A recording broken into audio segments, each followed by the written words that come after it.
పశ్చిమాసియాలో యుద్ధం రోజురోజుకు ముదురుతోంది. దాడులు ప్రతిదాడులతో గల్ఫ్ ప్రాంతం దద్దరిల్లుతోంది. దక్షిణ టెహ్రాన్లోని చమురు డిపోలు, రిఫైనరీ కాంప్లెక్స్లపై దాడి చేసింది ఇజ్రాయెల్. దీంతో ఆ ప్రాంతమంతా దట్టమైన మంటలు వ్యాపించాయి.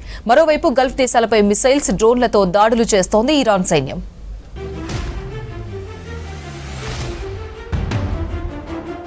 పశ్చిమాసియా రణరంగంగా మారింది. గల్ఫ్ ప్రాంతమంతా బాంబుల మోతతో దద్దరిల్లుతోంది. ఇరాన్పై అమెరికా, ఇజ్రాయెల్ యుద్ధ విమానాలు భీకర దాడులు చేస్తున్నాయి. అటు ఇరాన్ సైతం ఇజ్రాయెల్తో పాటు గల్ఫ్ దేశాలపై విరుచుకుపడుతోంది. ఇరాన్కు ఆర్థిక జీవనాడి లాంటి చమురు డిపోలపై ఎయిర్ స్ట్రైక్ చేసింది ఇజ్రాయెల్. దక్షిణ టెహ్రాన్లోని చమురు డిపోలు, రిఫైనరీ కాంప్లెక్స్లపై దాడి చేసింది. దీంతో టెహ్రాన్ సహా చుట్టుపక్కల ప్రాంతాల్లో భారీ ఎత్తున మంటలు ఎగసిపడ్డాయి.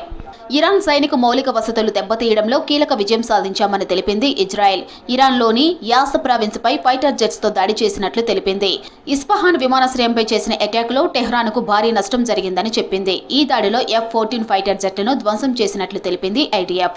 ఇరాన్ సహా లెబనాన్పై భీకర దాడులు కంటిన్యూ చేస్తోంది ఇజ్రాయెల్ సైన్యం. హెజ్బోల్లా స్థావరాలు లక్ష్యంగా దాడులు చేస్తున్నట్లు తెలిపింది. ఇజ్రాయెల్ దాడుల్లో మృతుల సంఖ్య భారీగా పెరిగిందని తెలిపింది లెబనాన్ ఆరోగ్య శాఖ. ఇప్పటి వరకు మృతుల సంఖ్య 400కు చేరిందని ప్రకటించింది. వీరిలో 83 మంది చిన్నారులు ఉన్నట్లు చెప్పింది లెబనాన్. బీరుట్పై ఎడతెరిపి లేకుండా దాడులు జరుగుతూ ఉండటంతో 117 మందికి పైగా ఇరాన్ దౌత్య సిబ్బంది రష్యా విమానంలో వెళ్లినట్లు తెలిపింది లెబనాన్. ఇజ్రాయెల్ నగరాలపై మిసైల్స్, డ్రోన్లతో విరుచుకుపడుతోంది ఇరాన్ సైన్యం. టెల్ అవీవ్, బీర్షేబాపై ఎయిర్ స్ట్రైక్స్ చేసింది. ఇజ్రాయెల్ పొరుగు దేశమైన జోర్డాన్ పైన అటాక్ చేస్తుంది. జోర్డాన్లోని అల్ అజ్రాగ్ ఎయిర్ బేస్ లక్ష్యంగా బాలిస్టిక్ క్షిపణులు ప్రయోగించింది. ఆపరేషన్ హానెస్ట్ ప్రామిస్ 4లో భాగంగా దాడులు చేస్తున్నట్లు తెలిపింది ఇరాన్ రెవల్యూషనరీ గార్డ్స్ కార్ప్స్. తమ చమురు డిపోలపై US, ఇజ్రాయెల్ దాడులకు తీవ్ర ప్రతీకార దాడులు ఉంటాయని హెచ్చరించింది IRGC. అటు గల్ఫ్ దేశాలపై మరోసారి అటాక్ చేసింది ఇరాన్ సైన్యం. డ్రోన్లు, బాలిస్టిక్ మిసైల్స్ తో ఉక్కిరిబిక్కిరి చేస్తోంది. తాజాగా UAEపై 16 బాలిస్టిక్ క్షిపణులు, 117 డ్రోన్లను ప్రయోగించింది IRGC. దుబాయ్లో భారీ పేలుళ్లు సంభవించాయని తెలిపింది UAE. మరోవైపు కువైట్పై దాడులు కొనసాగుతున్నాయి. కువైట్లోని సోషల్ సెక్యూరిటీ టవర్ మంటల్లో చిక్కుకుంది. ఇరాన్ దాడుల్లో చాలా మంది ప్రజలు తీవ్రంగా గాయపడ్డారని తెలిపింది. ముడి ఉత్పత్తిని తాత్కాలికంగా తగ్గిస్తున్నట్లు తెలిపింది కువైట్. బహ్రెయిన్, సౌదీ, ఖతార్ పైన విరుచుకుపడుతోంది ఇరాన్ సైన్యం. ఇరాన్లోని మినాబ్లో బాలికల పాఠశాలపై ఇరానే దాడి చేసి ఉంటుందన్నారు US ప్రెసిడెంట్ ట్రంప్. ఇరాన్ ఆయుధాలకు ఖచ్చితత్వం సరైన గురిలేదన్నారు.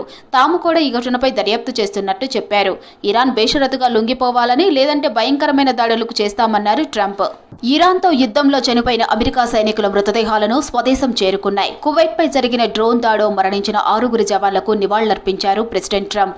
ఈ కార్యక్రమంలో వైస్ ప్రెసిడెంట్ JD వాన్స్ సహా ఉన్నతాధికారులు హాజరయ్యారు. అయతుల్లా ఖమేనీ తర్వాత కొత్త సుప్రీం లీడర్ ఎన్నిక పూర్తయిందని తెలిపింది ఇరాన్. ఇప్పటికే ఇరాన్ శక్తివంతమైన కర్లికల్ బాడీ ఒక నిర్ణయానికి వచ్చిందని చెప్పింది. ఆ పేరును మాత్రం తర్వాత ప్రకటిస్తామని తెలిపింది ఇరాన్. సుప్రీం లీడర్గా ఎవరి పేరు ప్రకటించినా అంతమొందిస్తామని మరోసారి హెచ్చరించింది ఇజ్రాయెల్.